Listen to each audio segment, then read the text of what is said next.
There's nothing like homemade bread, am I right? Hey guys, I'm Dorothy with crazyprogress.com, and today I'm going to show you how to make homemade bread, white bread and cinnamon bread. Super simple, even if you're scared of doing it at home. Even if you think that you can't do it, I'm going to show you how today. You're not going to want to miss it. You can believe it, I'd never made homemade bread before until about a year ago. I was always too scared either of working with yeast or of all the rising and the kneading, all the work that it seemed like it took to make it homemade. Like if I can buy it at the store for $5 or less, why wouldn't I just do that instead of making it at home? Well, the first time I made it, I realized how easy it actually is and how much better it tastes than that stuff from the store. Don't be scared of working with yeast. Don't be scared of making bread. I'm going to show you a bunch of tips and tricks and a foolproof recipe that's going to work every single time you make it.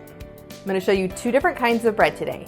My easy homemade white bread. This is just a basic white bread. The recipe makes 2 loaves. So you can make 2 loaves of white bread, or you can turn one of them into a cinnamon swirl loaf, which I love. So I'm going to show you how to do both today.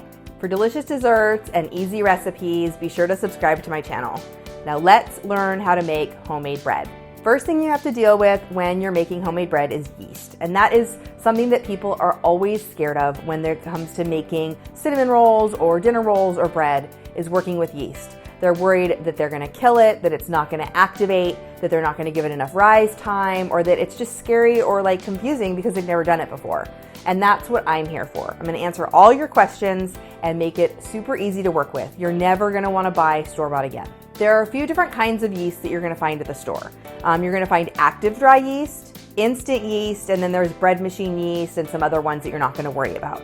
The main 2 that you see are active dry and instant.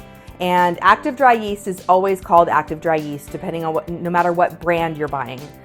When it comes to instant yeast, it'll always say instant yeast on it, but different brands have different names for them. So today I'm using Fleischmann's yeast. I'm using Fleischmann's RapidRise. This is their version of instant yeast. So if you have another brand of yeast, it's gonna have an instant rise yeast. It's probably called something different, but it should say instant yeast or fast acting yeast on the package. And using this little square of yeast is going to cut down some of our rise time over using active dry. So the first thing you want to do is make sure you're using the right kind of yeast. This recipe is for instant yeast, not the other one, active dry. So check your yeast before you buy it. Make sure that 1, it's the right kind, and 2, that it's not expired, because yeast is kind of a living organism, so it does expire and you do not want to use it past its expiration date. All right, we're going to start our recipe with 2 cups of all-purpose flour already in our mixer. And then I'm going to add salt and sugar and 2 packages of the instant yeast. Go ahead and whisk that together and then set it aside. We're going to deal with our wet ingredients. Of making bread in my stand mixer fitted with the dough hook. It makes it a lot easier and it cuts down on my knead time. Now, if you don't have a stand mixer, that's fine. You can do this by hand. I suggest doing it by hand as much as you can with a wooden spoon and then getting your hands in there to finish the mixing off. You're gonna need to use some extra flour and you're gonna have to knead it a lot longer, but it totally will work just fine. For our wet ingredients, you're gonna start with 1.5 cups of water. You're gonna add 1/2 cup of milk. You can use whole milk or non-fat. And then add 2 tablespoons of unsalted butter. You're gonna heat that in the microwave until it reaches between 120 and 130 degrees. Now this is another tip for working with yeast. If you're scared about it because you're worried you're not gonna activate it, or maybe the water gets too hot and you're gonna kill it, the way you can deal with that is by using an instant read thermometer. And that's what this is. This is a Thermopen. This is my favorite instant read thermometer, but it is the more expensive version. I just find that it works best and it's easy to clean. But they have cheaper versions on Amazon. It's just one of those things where you stick the thermometer into the liquid and it will instantly tell you the temperature. This is also great for when you're cooking meat or when you're making candy or anything like that. So I highly recommend it. But it's gonna take the guesswork out of it, because I say between 120 and 130 degrees, that's the optimal temperature for waking up your yeast. And if you get it too hot, you can kill it. If it's not warm enough, it's not gonna activate it.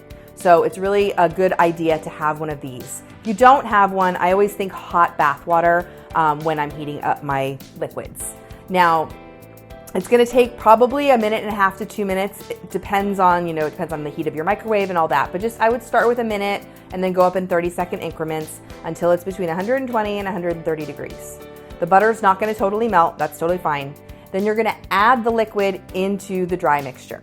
Now, one thing you may have noticed is that with the instant yeast, we didn't have to proof the yeast. That's an active dry yeast thing where you have to put a little bit of liquid and let it wake up and get all foamy. You don't have to do that with the instant yeast. So that's another reason why I love it, is that it takes some of the guesswork out. You just mix the dry ingredients and add the wet, so it makes it a lot easier. Okay, once you add the wet ingredients into the dry, go ahead and mix that for a minute or two on medium speed. And then you're gonna add another cup of flour, mix that. Make sure you're scraping down the sides of the bowl, especially if you're using a stand mixer. It tends to gather in the bottom. So I'm making sure and scraping my bowl every minute or so. And you're gonna continue adding flour until you have between 5 and 6 cups, about 5.5 usually. Just let the mixer run with the dough hook. It'll kind of get it all together. It'll come together. It won't be a cohesive ball, but it will kind of all form together and pull together in the center. And when you touch it, just a little bit of transfer will happen onto your fingers. Kneading dough was another reason why I always avoided working with yeast, because I was scared that I wouldn't do it right, or it would take too long, or my arms would be sore after. But that's just something you don't have to worry about. It's easy, it's not hard, and it's actually kind of relaxing to knead your dough. All you have to do is turn it out onto a floured cutting board. Make sure it's well floured and then sprinkle some flour on top. And then you're just gonna push the dough with the palms of your hands and wrap it back onto itself, and just keep doing that until the dough becomes elastic and forms into a ball. And when you press it with 2 fingers, it'll kind of spring back at you. That's how you know that you're done kneading. At this point is where the instant rise yeast does its first round of magic. We don't have to wait for the dough to double in size or anything like that. All I'm gonna do is cover it with a kitchen towel and wait 10 minutes to form my loaves of bread. All right, it's been 10 minutes. Now I'm gonna check on my dough. Once I remove the towel, you'll see it has grown a little bit.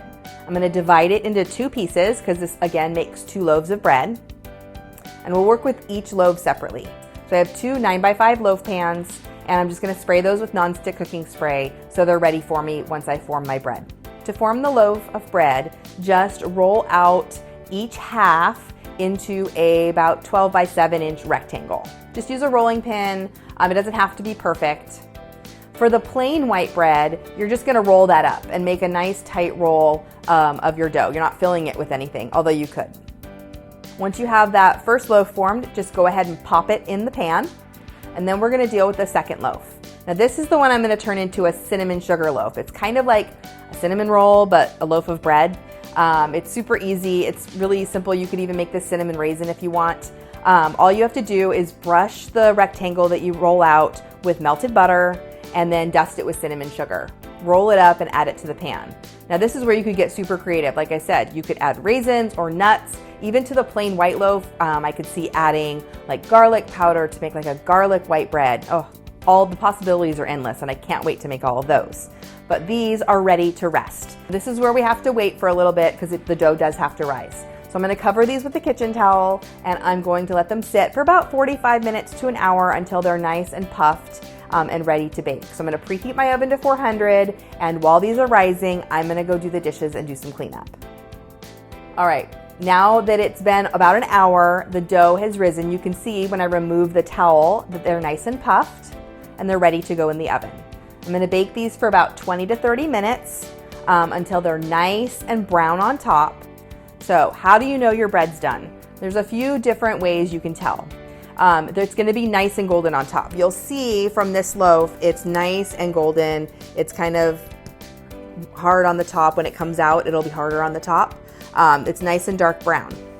You can also use your instant read thermometer to test it. When it's in the oven, it should be 190 degrees in the center. I would just put the thermometer in the side. It'll read 190, and that way you know it's done. You can also take it out, and this has been sitting for a little bit, so it's softer, but when you tap on it, it will sound sort of hollow, and that's how you know your bread is done. And this is it. This is our loaf of bread. Look how delicious it looks. It smells even better. And the cinnamon loaf, got the cinnamon loaf here, I've got it cut. You can see how pretty that is. Oh, it's so good, you guys. And the cinnamon smell on that one, I can't wait to try it. I'm gonna try the cinnamon bread first. Oh, looks so good. I'm gonna try that center, because that center is my favorite part. Just like a cinnamon roll. It's soft. And that cinnamon sugar.